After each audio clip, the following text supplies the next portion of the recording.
Bienvenido a Scriptorum, Historia Romana, el podcast donde sesión por sesión, este sujeto hablando, Jorge Isaac García Nava, voy a relatar toda la historia de la República y el Imperio Romano de Occidente, una odisea por más de 1200 años donde hablaré de ciencia, literatura, mitos, datos curiosos y a veces contaré malos chistes.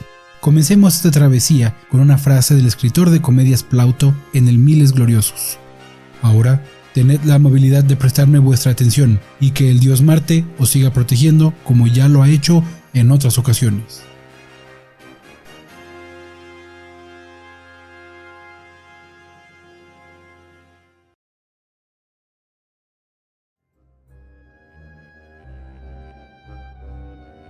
Sesión 5. La monarquía, parte 1. La última sesión sufrimos el asesinato, la ascensión de Rómulo a los cielos, dejando a los enemigos de Roma derrotados, anexados y una paz de 40 años, pero una situación interna lista para explotar. Sigamos a Tito Livio en su relato por el primer interregno y los primeros 3 reyes. A la muerte de Rómulo no había un claro regente. Los romanos no querían a un extranjero, pero los sabinos, la segunda tribu en poder, deseaban que uno de los suyos fuera el nuevo rey. Para evitar una guerra civil, los 100 patres del Senado llegaron a un acuerdo. Se dividieron en 10 grupos, y cada uno elegía a un candidato, quien reinaba por 5 días hasta encontrar a un buen rey. Como es de esperar, esta forma no funcionó, aunque Livio nos da el nombre del periodo: interregno, un periodo entre reyes, cosa que pasará mucho en la historia de Roma. Al fallar su plan Marca Acme, ocurrió un evento que marcará la historia de Roma y las formas de organización política. Entregaron el poder supremo al pueblo, pero no los beneficios. Es decir, el pueblo puede elegir un rey, pero el Senado tiene que ratificar la decisión. Así se hizo, y las voces del pueblo eran una sola: Numa Pompilio. Este personaje era sabino de nacimiento, y ni siquiera vivía en Roma, sino en Cures. Pero su valía era tal que nadie podía pensar en una mejor persona, así que le ofrecieron la corona. Pero Numa era inteligente, y sabía que debía obtener el permiso de los dioses.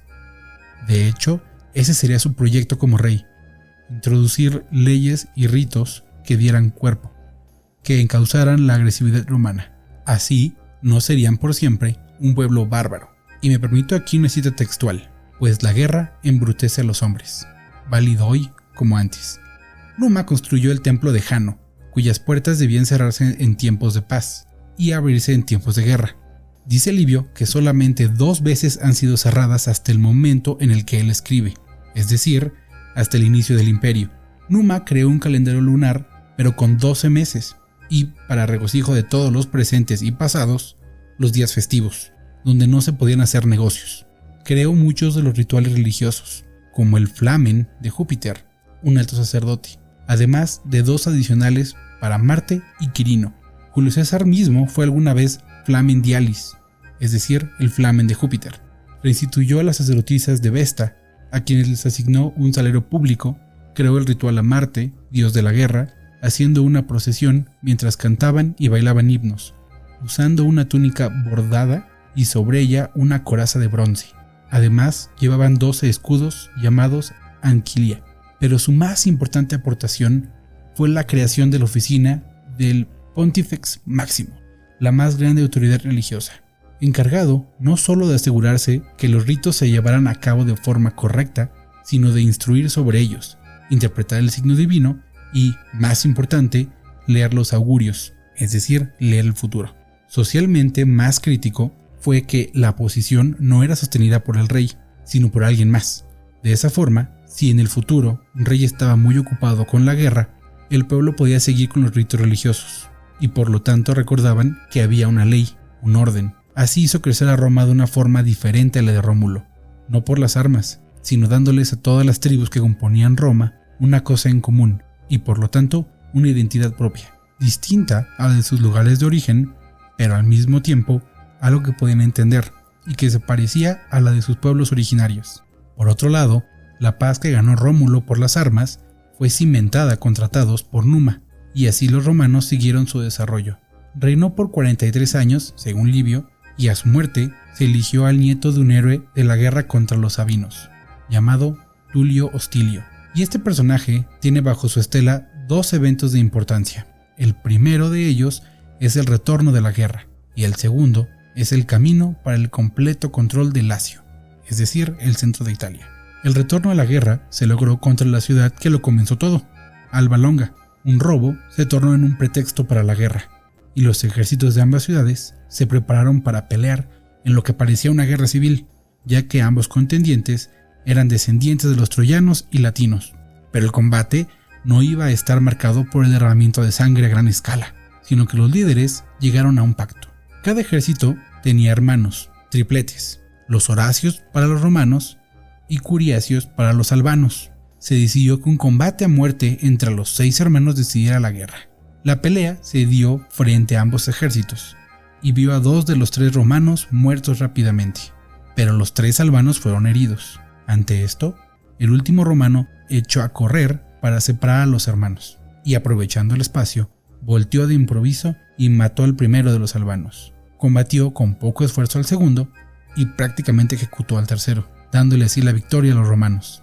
La historia del hermano vencedor no acaba bien, ya que su hermana estaba comprometida con uno de los hombres que acababa de derrotar, y cuando ella mostró más dolor por la muerte de su prometido que por la de sus hermanos, él asesinó. Fue llevado a juicio por el acto, y, aunque fue perdonado por sus servicios, cayó en desgracia. Sin embargo, una victoria bajo un tratado, un juramento ante los dioses, había sido alcanzada por los romanos, y así Alba Longa estaba obligada, en papel al menos, a apoyar a Roma en cualquier conflicto. Pero el rey albano no tenía intención alguna de cumplir su parte del trato, y comenzó a tramar una forma de derrotar a Roma, y encontró en las ciudades de Fidenas y Veyes aliados para sus planes, llevándolos así a la rebelión. Los ejércitos de estas 4 ciudades se encontraron a las orillas del Tíber. Los romanos se enfrentarían a los velletinos y los aliados albanos se enfrentarían a los fidenenses. Los romanos ignoraban que al comenzar la batalla, los albanos se retirarían del combate y así caerían aplastados por las 3 fuerzas.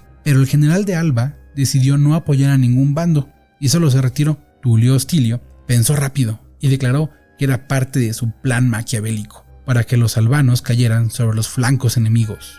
Así, los romanos atacaron con renovados bríos y derrotaron a las fuerzas combinadas de Fidenas y Veyes. Los albanos no se involucraron. Fue la batalla más sangrienta que habían combatido, según Tito Livio. Al día siguiente, Tulio Hostilio reveló la traición de los albanos y determinó borrar Alba Longa del mapa, llevar a toda la población a Roma, haciéndolos ciudadanos en toda regla, mientras que el rey fue ejecutado. La ciudad fue destruida, excepto por sus templos. Tulio reorganizó el ejército uniendo a los albanos y con estas nuevas fuerzas declaró la guerra al último gran enemigo, los sabinos restantes.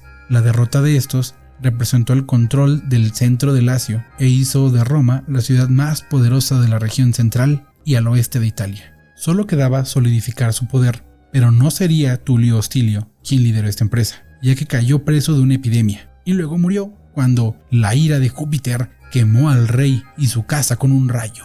Reinó por 32 años y fue un rey guerrero. El siguiente en tomar el trono fue Anco Marcio, nieto de Numa Pompilio, el segundo rey, y al inicio de su reinado, tanto Anco Marcio como muchos de sus vecinos esperaban que siguiera las políticas de paz y religión iniciadas por su abuelo, pero los eventos impulsados por las acciones de algunas tribus latinas lo llevaron al camino de las armas. Un ataque a tierras romanas llevó a una declaración de guerra y, decidido a llevar un poco de ley al caos de la guerra, decidió sentar las normas religiosas y legales para llevar a cabo una guerra, por supuesto. Sentando la fórmula para declarar la guerra, comienza con un embajador con la cabeza vendada que se detiene en la frontera enemiga, declara los motivos de la guerra y el costo para evitarla. Continúa repitiendo las palabras mientras avanza hacia el territorio contrario, y una vez más a la primera persona que se encuentre. Luego las repite frente al líder enemigo. Si las demandas no se cumplen en 30 días, se declara la guerra. En campañas diversas, Anco Marcio tomó las ciudades de Politorio, Telenas y Ficana, todas ellas latinas o sabinas. Con todas se hizo lo mismo, trasplantar la población entera a Roma, con ellas incrementar el tamaño de la ciudad y el número de tropas.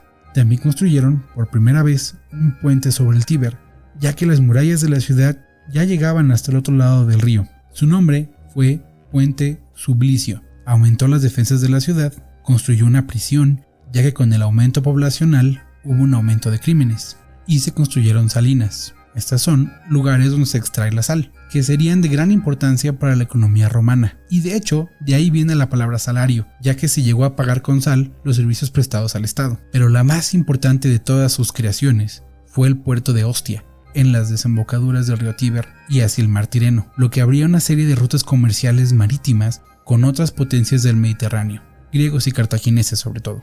Un evento menor fue que llegó de Etruria un hombre de nombre Lucumo, buscando una nueva vida en Roma, y de hecho cambió su nombre. Su nuevo nombre fue Lucio Tarquinio Prisco. Él sería el cuarto rey de Roma y el primer rey histórico de la ciudad, pero este relato será para la siguiente sesión, cuando hablaremos de los últimos 4 reyes de Roma. Antes de dejarlos ir, me gustaría hacerles algunas notas importantes. La evidencia moderna indica que los reyes romanos en realidad no existieron, al menos no como nos cuenta el relato. Seguramente fueron más de 7, y la falta de registro los ha reducido. Pero, ¿recuerdan las reformas del segundo rey, Numa Pompilio? Bueno, son una alegoría de cómo los romanos hacen las cosas. Mike Duncan dice muy bien: los romanos son guerreros que aprendieron de religión, no religiosos que aprendieron de la guerra. Esto explica mejor el espíritu romano. Una última nota que nos hace Gonzalo Bravo es que, si aceptamos que Rómulo es un rey mítico, entonces, ¿de dónde viene el nombre de la ciudad? Bueno, vendría de la palabra etrusca para río, Ruma, y debido a que los restos arquitectónicos más antiguos en la zona del Palatino son cercanos al reinado del cuarto rey, todo lo que acabo de relatarles no es más que una alegoría de un periodo perdido. Hablaremos más de esto en una futura sesión.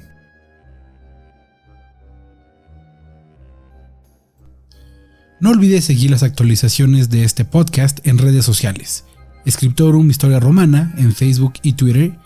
Envía tus dudas, comentarios, sugerencias o, si deseas convertirte en patrocinador, al correo podcasthistoriaromana@gmail.com. Si no es mucho pedir, también puedes ayudar a este proyecto en Patreon, en patreon.com/Historia Romana, donde puedes suscribirte con una cuota mensual para ayudar a crear estos episodios y de paso obtener algunos beneficios. Te deseo una buena semana. Nos escuchamos la siguiente sesión en tu podcast Scriptorum Historia Romana y cerremos con otra cita del genial Plauto en Anfitrión. Ahora, distinguido público, un fuerte aplauso en honor y atención al soberano Júpiter.